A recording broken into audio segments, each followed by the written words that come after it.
It is something like a computer operating system that is found in the way we think.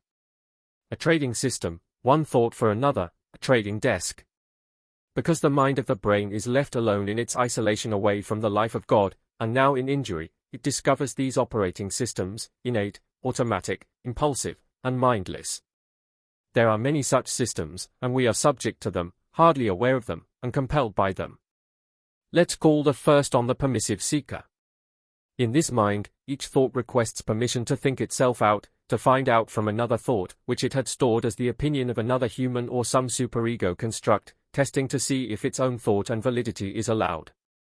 Thoughts continually seek permission to be. Am I strong? The thought may ask, and based on the permission, will knock itself down back into submission to the roar of the other thoughts. When the self of this trading desk never escapes the permissions, the person becomes huddling inside, always deferring. They are the huddlers in dark corners, and trade so their entire lives. Another system is what we can call the foreigner in its own land. This system forms in more broken people. When they think their daily thoughts, when they walk inside their own thoughts, they feel like an imposter, like a foreigner. Everything is borrowed, everything is owned by some superior things which had made their home in our home of our mind, and we can never claim anything, never stand tall in our exquisite self as an owner. These people feel like strangers in their own mind. Another system we can call the ever-ready withered, though that may be a too dramatic term. This kind of mind is ever ready for some spike of pain, some negative thought, like a needle, that pokes the self, with endless repeated negative scenarios, or concepts, and the self, whose whole system of thought is encumbered by the needles, and its own readiness to defend, can no longer stand in healthy substance, an owner of self, and is therefore withered.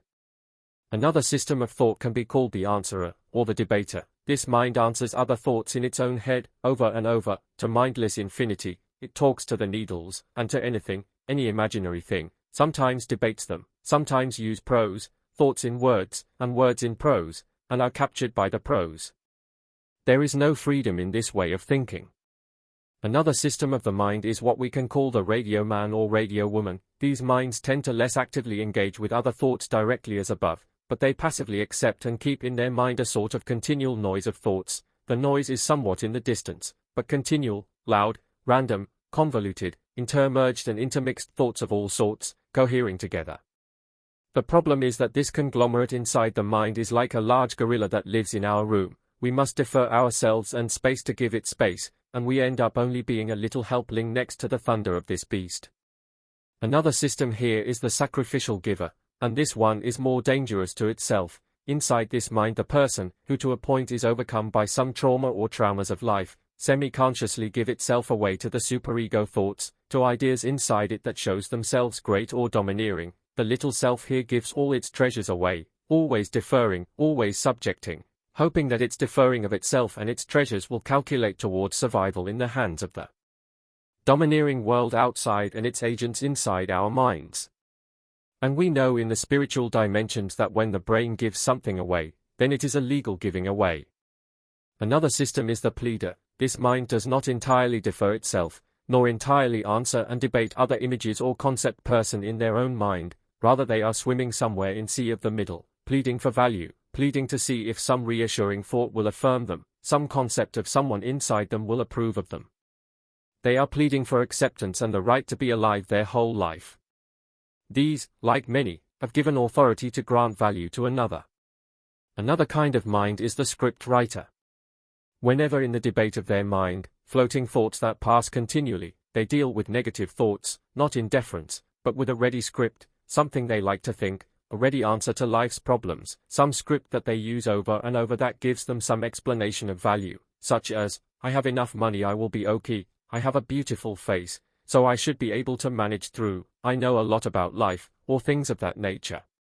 The script writers manage fairly well, although there is no growth in these minds. The far reaches of the cosmic mind is blocked off by the scripts, they can never touch the beyond.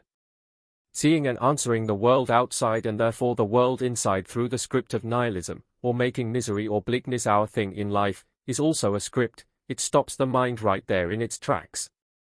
I suppose there are more ways of thinking, but I will stop here. The only way to get free from these, and it is a unique and single way, for us in the light of truth, is to spend time in meditation practicing stillness, thinking nothing as it were for a few minutes, resetting the brain, because automation of the brain is what handicaps us. Automation is what has captured us all along, and then the soul is subject to the organic,